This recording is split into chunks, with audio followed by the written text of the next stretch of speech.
Everybody, welcome to today. I'm going to be reviewing Sarah Dessen, A Dreamland. Now, I'm going to kind of give you background before I get into this review. Basically, Sarah Dessen is my favorite female author of all time. I have now officially read, after reading this book, I have read every single one of her books, and I'm really excited to be able to say that. Now, when I was going into this book, I knew that it was going to be something a little bit different than Sarah Dessen's previous books that I've read. She tends to be a little bit more on the lighter side, just kind of fun, summer, good reads, just really light fun. But this one was different, and it was really hard stuff to get through. Basically what it's about Caitlin, and the book starts out, she has to deal with her sister disappearing and all the stuff that comes along with her sister being gone. Like, her parents are very consumed with trying to find her sister and get in touch with her, and that kind of makes her feel like she is on the back burner, so to speak.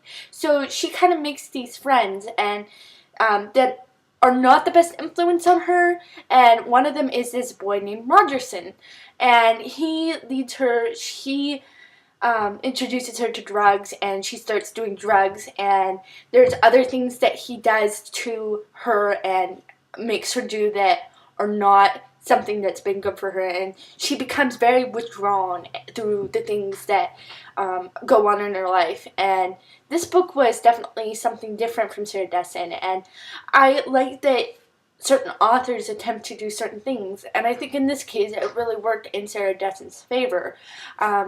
It was a very emotional, hard-hitting book, and I almost cried in certain parts because it was just like, oh, why would that happen? And I felt like screaming through some of this book because it was also very frustrating. And the ending was really good, though. I think, there's definitely a good resolution, and I've tried really hard not to get into spoilers, but I would definitely recommend, if you haven't checked out Sarah Dessen, maybe not starting with this. Read one of some of her other books. This is just a good book, though. It's very realistic, and that's what I like about it. Sarah Dessen, though, for me, in my opinion, definitely did disappoint. I gave it 5 out of 5 stars on Goodreads. And it was it was only like 250 pages, so it was a pretty short read. So that was also something good to help me get ahead of my 100 book challenge. So it was overall a very tough book to get through, but a very good book nonetheless. So I love Sarah Dessen, and I love you guys, and I will talk to you later. DFTBA.